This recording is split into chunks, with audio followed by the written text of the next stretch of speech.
नमस्कार मेरे किसान साथियों, आपके चैनल एग्री बड़ी अदैत में आप सभी किसान भाइयों का स्वागत है दोस्तों। और जैसा कि दोस्तों इतनी जल्दी अगर मैं वीडियो डालूं या अपने खेत के आसपास का वीडियो डालूं तो आपको पता ही है कि कोई ना कोई जानकारी वाली ऐसी चीज़ बताऊंगा जो किसानों के हित में रहेगी और किसानों के लिए लाभदायक रहेगी। दोस्तों सबसे बड़ी दिक्कत आती है आजकल, जो रोज़मर्रा में सबसे बड़ी दिक्कत आ रही है, खासकर हम आलू की फसल करते हैं या कोई भी फसल करते हैं, उसमें सबसे बड़ी दिक्कत आती है कि ज़मीन में फंगस होने की वजह से क्वालिटी ख़राब हो जाती है, चित्ती आ रही है और कहीं कहीं ऐसे चेचक वाली समस्या भी आ जाती है। ठीक है। और दोस्तों कीट जो छेद कर देती है आलू में या किसी भी फसल की अगर हम बात करें तो अगर ये चीज़ें सारी फसलों के लिए लागू हो जाती हैं। ये खेत मेरा आलू खुद गए थे, खाली पड़े थे ये बिल्कुल, इनमें कोई फसल नहीं करी इस बार, क्योंकि इनमें क्वालिटी आलू की सबसे ज़्यादा ख़राब निकलती थी। पर मैंने 2 साल से इसमें फसल ना करके और गर्मियों में इनकी जुताई कराता हूँ मैं। अभी आज 43 डिग्री टेम्परेचर रहेगा, आज का दिन बहुत बढ़िया है। और आप देख सकते हैं ये बहुत कई जब से आलू खुदे हैं तब से ऐसे ही पड़े हैं ये खेत आलू खुदने। और जो अजीब सी देखो, पता नहीं कौन सा पौधा उग गया है इनमें, क्योंकि ज़रूरत पड़ती नहीं है इधर आने की। इधर देखो कोल्ड बने हुए हैं और दिखाऊँ मैं आप लोगों को स्थिति। ये हैरो दोस्तों दिखाऊंगा आपको मैं कितना पुराना और कितना भारी हैरो है, क्योंकि ये ऐसे हो गए पड़ खेत। तो ये कम से कम एक बार ये हैरो से, फिर उसके बाद इसमें कल्टीवेटर चला देंगे गहरा करके। ठीक है। ये देखो ये स्थिति, इससे क्या होगा पहले मैं समझा देता हूँ। ग्रीष्मकालीन जुताई के बारे में आप गूगल पर डाल के पढ़ना, तो कई बड़ी बड़ी यूनिवर्सिटीज़ हैं जो एग्रीकल्चर वाली, उन्होंने लिख रखा है। इससे दोस्तों गर्मी में जो ऊपर से आज मिट्टी सुबह पलट गई और दिन में पड़ेगी धूप भयंकर, और जब भयंकर धूप पड़ेगी तो ज़मीन में जितने भी फंगस है, ये देखो हैरो, वो सब खत्म हो जाएंगे। 7 का 14 का हैरो है ये देखो दोस्तों। और तो ज़मीन में जितना भी फंगस है वो फंगस सब ऊपर आ जाएगा, और फंगस और जो भी नुकसान देने वाली चीज़ें ज़मीन में मौजूद रहती हैं, ऐसे खरपतवारों के बीज जो सब ऊपर धूप के संपर्क में आकर सब नष्ट हो जाएंगे बिल्कुल और ख़त्म हो जाते हैं। इसका ये उद्देश्य, क्यों ज़मीन में अनाप शनाप उल्टे सीधे कीटनाशक डालो जिससे ज़मीन की उर्वरक शक्ति एकदम ख़त्म होती चली जा रही है। ठीक है ना। ये खरपतवार कट पिट जाएगा, ये भी ज़मीन में मिट्टी में मिलके और एक ना कुछ खाद का ही काम करेगा। कुछ इसमें जो ये भी मैंने एक विचार बनाया है कि थोड़ी सी साइड में एक जगह उधर लास्ट में खेत में बरसात होगी, वैसे ही इसमें चरी फिकवा देंगे, तो जो आवारा पशु घूमते हैं ना वो उसको खाते रहेंगे। फिर वो जब जैसे बड़ी बड़ी हो जाएगी खाने लायक, सो उसके तार खोल दिए जाएंगे और अलग से बाउंड्री सी बन जाएगी, तो उसको वो अपना खाते रहेंगे। तो दोस्तों ये स्थिति है। आप लोग देखना भी, मैं ट्रैक्टर थोड़ा चला के दिखाऊंगा, ट्रैक्टर की आवाज़ में आपको सुनाई नहीं देगा। गर्मियों में अगर आपके खेत पड़े हों पंड, तो उनकी जुताई चाहे आप गहरा करके कल्टीवेटर से करा दो, चाहे गहरा करके हैरो से करा दो। मिट्टी अलट पलट होनी चाहिए, जिससे ज़मीन में जितना भी जो फंगस है, जितना भी जो ऐसे चीज़ें जो हमारी ज़मीन में, हम जैसे आलू बोते हैं, मेन हमारी फसल है, उसको नुकसान अगर पहुँचाती है, तो दोस्तों ये एक बहुत बढ़िया, मैंने खुद एक्सपेरिमेंट इसका किया है। और मैं जिन खेतों में हमारी क्वालिटी अच्छी नहीं निकलती, उन खेतों को हमेशा खाली छोड़कर, और फिर उसके बाद, वैसे तो मैंने बाजरा, आप जैसे ये हमारे चाचा जी के खेत टोटल में गर्मियों वाला बाजरा है, मैंने नहीं इस साल अपने खेतों में बोआ बिल्कुल, क्योंकि मुझे मालूम है कि उससे क्वालिटी ख़राब हो रही थी। तो आलू की या मतलब खेत में पानी 5 लग रहे हैं, आप बताओ गर्मी में कितनी पानी की शॉर्टेज है, और बाजरा में 5 पानी में तो बाजरा पक्के तैयार होता है।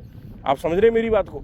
तो मूंग उड़द किया इस बार हमने। दालें की पौष्टिक होती हैं, सब बहुत ज़्यादा फायदेमंद रहती हैं हम लोगों के लिए। और दालों से एक सबसे बड़ा लाभ दोस्तों ये है कि 1 पानी में 2 पानी में पक्के तैयार हो जाती है, वो भी हल्के हल्के पानी। आप समझ रहे हैं मेरी बात को। बाजरा इस ट्रांसफार्मर फूक गया एक दिन के लिए, हालांकि अब इतनी अच्छी व्यवस्था है कि तुरंत आज फूका कल आ जाता है। पहले 10-10 12-12 दिन पड़े रहते थे ट्रांसफार्मर, हम लोग चंदा इकट्ठा कर करके जाते थे लेके, तब जाके ट्रांसफार्मर कहीं 4-6 दिन में मिलता था, नहीं है डिपो में तो वो भी नहीं मिल पाता था। आज ये तुरंत मिल जाता है, व्यवस्थाएं सारी। पर दोस्तों जब व्यवस्थाएं अच्छी हों तो उसका दुरुपयोग नहीं होना चाहिए। देखो ये बहुत पुराना हैरो है, इसी साल अभी बस इसी समय के लिए चलता है, और एकदम बहुत भारी है, 7 कुंटल से इसमें ज़्यादा वजन है दोस्तों, तो आप समझ सकते हैं। और 4x4 में ही खींचता है, वो 2x2 में तो खींचता ही नहीं है ट्रैक्टर इसको। तो ये बड़े ट्रैक्टर का रखा था पुराने किसी का, तो हमने इसको सही करवा लिया। और इसकी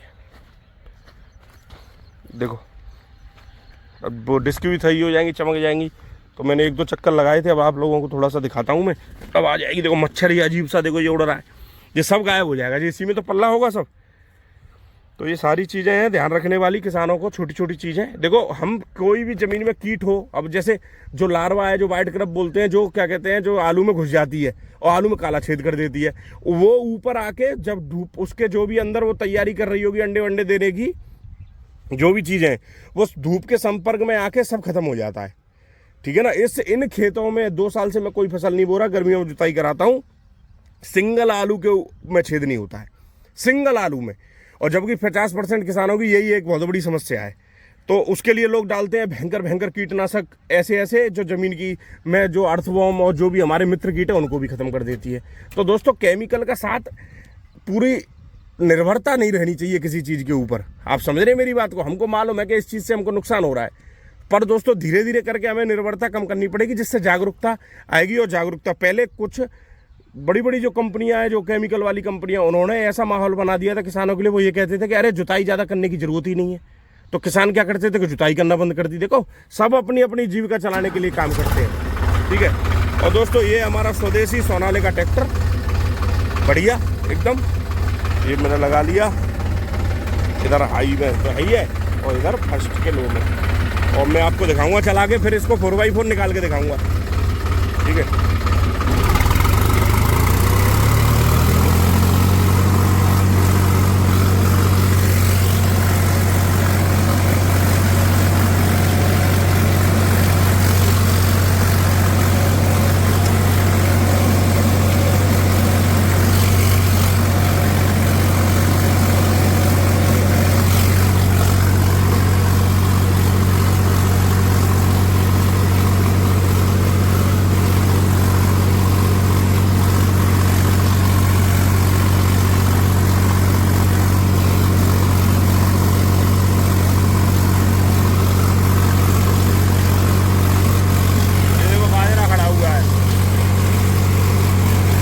बिल्कुल सूख गई है,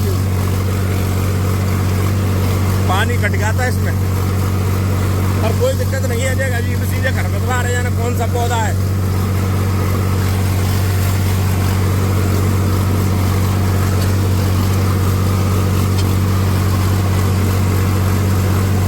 यहाँ सूखी जमीन है।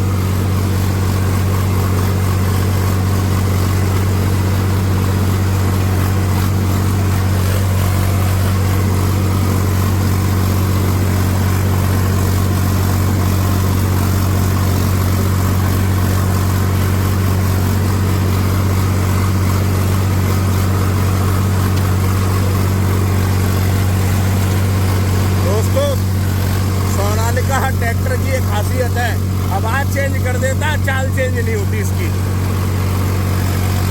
अब मैं आपको दिखाऊं 2x2 में लगा के चला गया। अभी ये 4x4 में चल रहा था, एक बार इसको भी दिखा देता हूँ। अब मैंने ये बंद कर लगा दे, कितना अंतर आ गया चाल में। अब देखो 4x4 लगाऊंगा,